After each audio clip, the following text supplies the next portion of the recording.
গাইবান্ধায় বিএনপির নেতাকে কুপিয়ে হত্যার অভিযোগ যুবলীগ নেতার কর্মীর বিরুদ্ধে।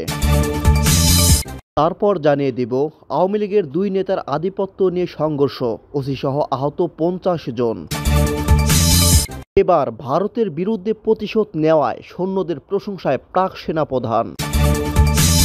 এবং সর্বশেষ জানিয়ে দেব পাচার হওয়া অর্থ ফেরাতে ইউরোপে সফরে যাচ্ছেন প্রধান উপদেষ্টা। প্রিয় দর্শক, এতক্ষণ শুনছিলেন সংবাদ শিরোনাম, এবারে বিস্তারিত। গাইবান্ধা সুন্দরগঞ্জ উপজেলার সর্বান্ধ ইউনিয়ন বিএনপির যুগ্ম আহ্বায়ক ইলিয়াস মিয়াকে কুপিয়ে হত্যা করা হয়েছে। শুক্রবার ৬ জুন রাত 12:30টার দিকে রামভদ্র খামারবাড়ি এলাকায় হামলার শিকার হন তিনি। পরদিন শনিবার বিকাল 4টায় রংপুর মেডিকেল কলেজ হাসপাতালে চিকিৎসাধীন অবস্থায় তার মৃত্যুবরণ হয়। মৃত্যুর আগে স্থায়ীদের কাছ থেকে এবং হাসপাতালে মোবাইলে ধারণকৃত ভিডিওতে হামলাকারীদের নাম প্রকাশ করেন ইলিয়াস।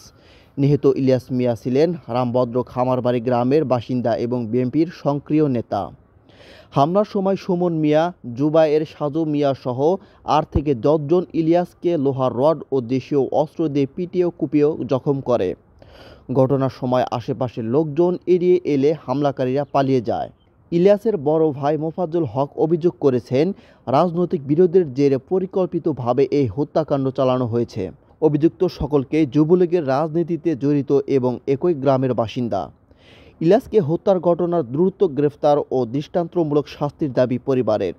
সুনামগঞ্জ থানার ওসি আব্দুল হাকিম আজাদ এ ঘটনার সত্যতা নিশ্চিত করেছেন এবং জানান, মামলার প্রতিক্রিয়াধীন ও অভিযুক্তদের গ্রেফতারের অভিযান চলছে। মাধবপুরে আওয়ামী লীগের দুই নেতার আধিপত্য বিস্তার নিয়ে রক্তক্ষয়ী সংঘর্ষ, আহত কমপক্ষে ৫০ জন। সংঘর্ষ থামাতে গিয়ে মাধবপুর থানার ওসি আবদুল্লাহ আল মামুন আহত হন। গুরুতর আহতদের মাধবপুর, ব্রাহ্মণবাড়িয়া ও হবিগঞ্জ সদর হাসপাতালে ভর্তি করা হয়েছে। দীর্ঘদিন ধরে জগদীশপুর ইউনিয়নের সাবেক সাধারণ সম্পাদক মাসুদ খান ও ইউপি মেম্বার বেনু মিয়ার মধ্যে আধিপত্য বিরোধ চলছিল। ঈদের দিন বিকেলে মাসুদ খান গ্রুপের হাজী মহিবুল্লাহর উপর হামলা করে বেনু মিয়ার লোকজন। এরপর দুই পক্ষ দেশীয় অস্ত্র নিয়ে প্রায় 3 ঘণ্টাব্যাপী সংঘর্ষে জড়ায়। আহতদের মধ্যে উল্লেখযোগ্য বশির উল্লাহ, লাগাস মিয়া, গাজী মিয়া, ইমানুল্লাহ, মহিবুল্লাহ, শের আলী, ওমর ফারুক, হারিস মিয়া সহ আরও অনেকে। সংঘর্ষের খবর পেয়ে বিপুল সংখ্যক পুলিশ মোতায়েন করা হয়। বর্তমান পরিস্থিতি নিয়ন্ত্রণে রয়েছে বলে জানান ওসি। ভারতের বিরুদ্ধে প্রতিশোধ ও দেশটিকে কঠোর বার্তা দেওয়া ফ্রন্ট লাইনের সেনাদের প্রশংসা করেছেন পাকিস্তানের সেনাপ্রধান ফিল্ড মার্শাল সৈয়দ আসিম মনির। ফিল্ড মার্শাল মনির সীমান্ত এলওসি অবস্থানরত সেনাদের প্রশংসা করেছেন। ভারতের সঙ্গে যুদ্ধের নিরীহ প্রাণী প্রতিশোধ নেওয়ার জন্য শনিবার এ তথ্য জানিয়েছেন পাকিস্তানের আন্তঃবাহিনী জনসংযোগ পরিদপ্তর ISPR।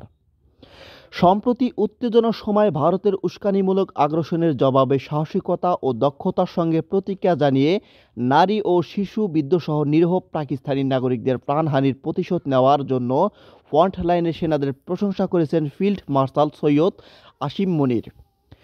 ঈদুল আজহার দিনে নিয়ন্ত্রণ রেখার অভিযোগে মোতায়েন সৈন্যদের উদ্দেশ্যে জেনারেল মনির বলেন, আপনারা সাহসিকতা ও কার্যকর প্রতিক্রিয়ার মাধ্যমে শিশু ও নারী বিদ্রোহসহ নিরীহ পাকিস্তানি নাগরিকদের প্রাণহানির উপযুক্ত প্রতিশোধ নিয়েছেন।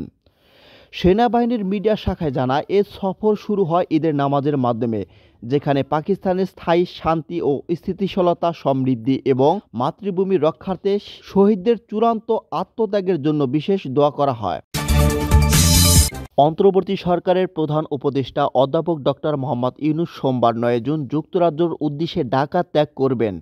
4 দিনের এই সফরে মূল এজেন্ট হিসাবে থাকছে যুক্তরাজ্য পাচার হওয়া অর্থ ফেরত আনার বিষয়টি সর্বোচ্চ গুরুত্ব পাচ্ছে বলে নিশ্চিত করেছেন পররাষ্ট্র মন্ত্রণালয়। তবে বিশ্লেষকরা মনে করেছেন, একটি নির্বাচিত সরকার গঠনের আগে এমন কূটনৈতিক সফরে কার্যকারিতা সীমিত হতে পারে। অধ্যাপক ইউনূসের প্রধান উপদেষ্টা হিসাবে এটি তার প্রথম ইউরোপে সফর। 11 জুন তিনি ব্রিটিশ প্রধানমন্ত্রী কিয়ের স্টারমারের সঙ্গে দ্বিপক্ষীয় বৈঠক মিলিত হবেন। 12 জুন তার ব্রিটিশ রাজা তৃতীয় চার্লসের সঙ্গে সাক্ষাৎ নির্ধারিত হয়েছে। সফরে যুক্তরাজ্য পাচার হওয়া অর্থ ফেরতের বিষয়টি অগ্রাধিকার পাবে। তবে কূটনৈতিক অগ্রগতি নিয়ে অনিশ্চয়তা রয়েছে। সাবেক কূটনীতিক রাশেদ চৌধুরী মন্তব্য করেছেন, নির্বাচিত সরকার না থাকলে ব্রিটিশ সরকার গুরুত্ব দেবে না। ইউনূসের সংস্কার প্রতিক্রিয়া দীর্ঘায়িত হওয়ায় আন্তর্জাতিক আস্থা দুর্বল হয়েছে।